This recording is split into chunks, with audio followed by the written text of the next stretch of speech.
दोस्तों, इस वीडियो में न्यूट्रिशन, हेल्थ एंड हाइजीन यानी कि पोषण, स्वास्थ्य एवं स्वच्छता विषय से संबंधित 20 महत्वपूर्ण एमसीक्यूज टाइप के प्रश्न शेयर किए जा रहे हैं।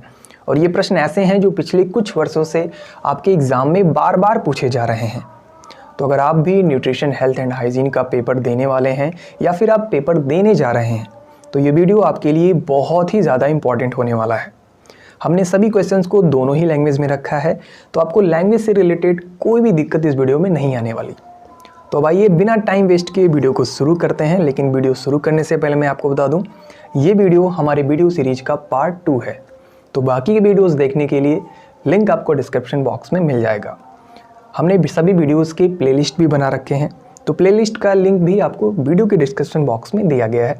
तो इस वीडियो को देखने के बाद आप प्लेलिस्ट को एक बार ज़रूर चेकआउट कीजिएगा। तो चलिए देखते हैं हमारे इस वीडियो का सबसे पहला प्रश्न। सबसे पहला इंपॉर्टेंट प्रश्न है, कौन सी बीमारी विटामिन B1 की कमी से होती है? Which disease is caused by deficiency of vitamin B1? तो दोस्तों, इसका जो करेक्ट आंसर है वो है ऑप्शन बी, बेरी। बहुत ही आसान प्रश्न था। आगे बढ़ते हैं। क्वेश्चन नंबर 2 है इस वीडियो का, आयरन की कमी से होता है। तो आयरन की कमी से क्या होता है? 4 ऑप्शन आपके पास हैं। तो बहुत ही आसान प्रश्न है। इसका जो करेक्ट आंसर है वो है रक्त अल्पता यानी कि एनीमिया। आगे बढ़ते हैं। क्वेश्चन नंबर 3, निम्नलिखित में से किस कारण इन्फ्लुएंजा रोग होता है? Which of the following causes influenza disease? तो दोस्तों, जो इन्फ्लुएंजा डिजीज़ है ये प्रोटोजोआ के कारण होता है, यानी कि ऑप्शन डी जो है ये करेक्ट आंसर हो जाएगा। अब चलिए आगे बढ़ते हैं। अगला प्रश्न, निम्नलिखित में से कौन एक गैर संचारी रोग का उदाहरण है? Which of the following is an example of a non communicable disease? तो इन चारों ही ऑप्शंस में से आपको बताना है कि कौन नॉन कम्युनिकेबल डिजीज़ है। क्या कैंसर है, डायबिटीज़, हाई ब्लड प्रेशर या फिर सभी? तो यहाँ पे सभी ऑप्शन सही हैं, यानी कि option D is the correct answer. अब चलिए आगे बढ़ते हैं। क्वेश्चन नंबर 5 है, कम सोडियम युक्त आहार दिया जाता है। तो किस रोग में कम सोडियम युक्त आहार दिया जाता है, यानी कि नमक किस में कम दिया जाता है, ये आपको बताना है। तो मुझे लगता है इसका आंसर सभी को पता होगा। आप सभी को पता होगा कि जितने भी लोग हार्ट के पेशेंट होते हैं या फिर जिनका बीपी हाई होता है, ये सभी लोग नमक कम खाते हैं। तो इस तरीके से ऑप्शन जो डी है ये करेक्ट आंसर हो जाएगा, यानी कि हृदय रोगी या फिर हाई ब्लड प्रेशर वाले लोग। अब चलिए आगे बढ़ते हैं। हमारा अगला प्रश्न है, मजबूत हड्डियों के लिए आवश्यक है। तो क्या आवश्यक है? क्या कैल्शियम आवश्यक है, विटामिन डी आवश्यक है या फिर दोनों? तो यहाँ पर करेक्ट आंसर हो जाएगा ऑप्शन सी, यानी कि कैल्शियम और विटामिन डी दोनों। आगे बढ़ते हैं। क्वेश्चन नंबर 7, शरीर में ऊर्जा का मुख्य या पहला विकल्प है। What is the bodies main और फर्स्ट एनर्जी ऑप्शन?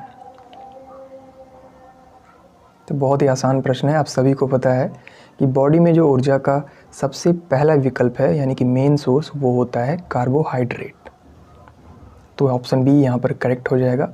दोस्तों, आप देख सकते हैं बहुत ही आसान प्रश्न ये आपको लग रहा होगा। बिल्कुल इतना ही आसान प्रश्न आपके एग्ज़ाम में भी पूछा जाता है। तो बस आपको करना क्या है कि ऐसे ही प्रश्नों की ज़्यादा से ज़्यादा आपको प्रैक्टिस करना है। जितना ज़्यादा प्रैक्टिस करेंगे उतने अच्छे नंबर आपको एग्ज़ाम में देखने को मिलेगा। और इसलिए हमने कई वीडियोस बना रखे हैं। सभी का जो लिंक है, यानी कि हमने एक प्लेलिस्ट बनाया है, उसमें सभी वीडियोस को इंक्लूड कर दिया है और लिंक उसका अपने डिस्क्रिप्शन में दे दिया है वीडियो के। तो इस वीडियो को देखने के बाद आप उसे चेकआउट कर सकते हैं। क्वेश्चन नंबर 8 है, रिकेट्स डैश की कमी के कारण होता है। तो किस विटामिन की कमी से रिकेट्स होता है, ये आपको बताना है। तो ये भी बहुत ही आसान प्रश्न है। रिकेट्स जो होता है वो विटामिन बी की कमी से होता है। तो यहाँ पर विटामिन बी करेक्ट आंसर हो जाएगा। अब चलिए देखते हैं अगले प्रश्न को। अगला प्रश्न, कोबालमीन का दूसरा नाम क्या है? What is the other name of cobalamin? तो विटामिन B12 का ही दूसरा नाम होता है कोबालमीन। तो यहाँ पर ऑप्शन ए करेक्ट आंसर हो जाएगा। आगे बढ़ते हैं। क्वेश्चन नंबर 10 है, वसा में घुलनशील विटामिन कौन सा है? Which is a fat soluble vitamin. तो इसका जो करेक्ट आंसर है वो है ऑप्शन बी, यानी कि विटामिन के। तो विटामिन के जो है वो वसा में घुलनशील होता है। आगे बढ़ते हैं, क्वेश्चन नंबर 11। कैल्सीफेरॉल किस विटामिन का वैज्ञानिक नाम है? Calciferol as the scientific name of which vitamin. तो दोस्तों जो कैल्सीफेरॉल होता है ये विटामिन डी का वैज्ञानिक नाम है। तो यहाँ पर ऑप्शन डी जो है ये करेक्ट आंसर हो जाएगा। आगे बढ़ते हैं, क्वेश्चन नंबर 12। नींबू किस विटामिन का अच्छा स्रोत होता है? तो सभी को पता है इसका जो करेक्ट आंसर है वो हो जाएगा ऑप्शन सी, यानी कि विटामिन सी। आगे बढ़ते हैं, क्वेश्चन नंबर 13। नियासिन या निकोटिनिक एसिड किस विटामिन का वैज्ञानिक नाम है? तो इसका जो करेक्ट आंसर है दोस्तों वो है विटामिन B3, यानी कि ऑप्शन बी जो है वो सही उत्तर हो जाएगा।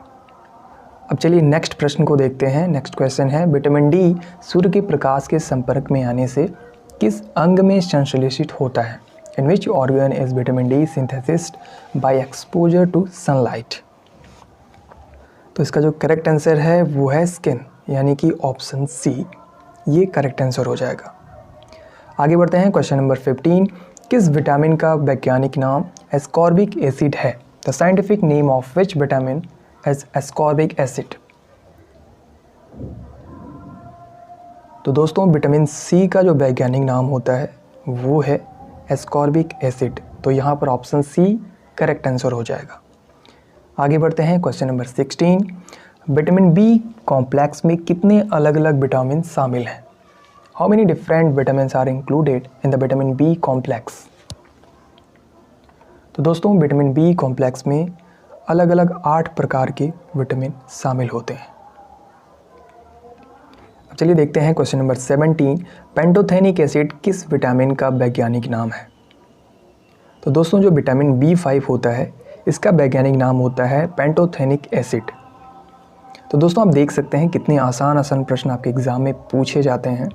तो बस आपको प्रैक्टिस करना है। जितने ज़्यादा आप क्वेश्चंस के प्रैक्टिस करेंगे उतने ही अच्छे आपके मार्क्स एग्ज़ाम में आएंगे। अब देखिए क्वेश्चन नंबर 18 है, मांसपेशियों के संकुचन में कौन सा विटामिन महत्वपूर्ण भूमिका निभाता है? बहुत ही आसान प्रश्न है। करेक्ट आंसर है विटामिन B1। आगे बढ़ते हैं, क्वेश्चन नंबर 19 यानी कि 19वां प्रश्न है, फोलिक एसिड किस विटामिन का वैज्ञानिक नाम है? Folic acid is the scientific name of which vitamin. तो दोस्तों जो फोलिक एसिड होता है ये विटामिन B9 का साइंटिफिक नाम होता है। तो करेक्ट आंसर हो जाएगा ऑप्शन बी। अब इस वीडियो का जो सबसे लास्ट इम्पॉर्टेंट प्रश्न है, निम्नलिखित में से कौन सा विटामिन पानी में घुलनशील है? Which of the following vitamin is a water soluble. दोस्तों ये वाला जो प्रश्न है ये लगभग हर एग्ज़ाम में पूछ ही लिया जाता है, तो इसलिए आप सभी को ज़रूर तैयार कर लेना है कि कौन कौन से ऐसे विटामिन हैं जो कि वाटर सॉल्युबल हैं, कौन है जो कि फैट सॉल्युबल है। तो देखिए इसका जो करेक्ट आंसर हो जाएगा, यानी कि पानी में घुलनशील विटामिन है विटामिन सी। तो यहाँ पर बी जो है ऑप्शन वो करेक्ट आंसर हो जाएगा। तो दोस्तों मैं उम्मीद करता हूँ कि जितने भी क्वेश्चंस इस वीडियो में मैंने आपको बताया है अच्छे से समझ में आ गया होगा। किसी भी क्वेश्चंस को लेकर के अगर आपको डाउट है तो आप कमेंट बॉक्स में ज़रूर बताइएगा। और जैसा कि मैंने बताया आपके एग्ज़ाम में बहुत ही आसान प्रश्न पूछे जाते हैं। आपको क्या करना है, बस क्वेश्चंस के प्रैक्टिस करने हैं। तो हमने और भी वीडियोस बना रखे हैं, वीडियोस की प्लेलिस्ट का लिंक आपको डिस्क्रिप्शन बॉक्स में मिल जाएगा। तो फटाफट से जाइए और भी वीडियोस देखिए और अपनी तैयारी को और बेहतर बनाइए। तो फिलहाल आज के इस वीडियो में सिर्फ इतना ही। बहुत ही जल्द मिलते हैं अपने नेक्स्ट वीडियो में। तब तक के लिए धन्यवाद।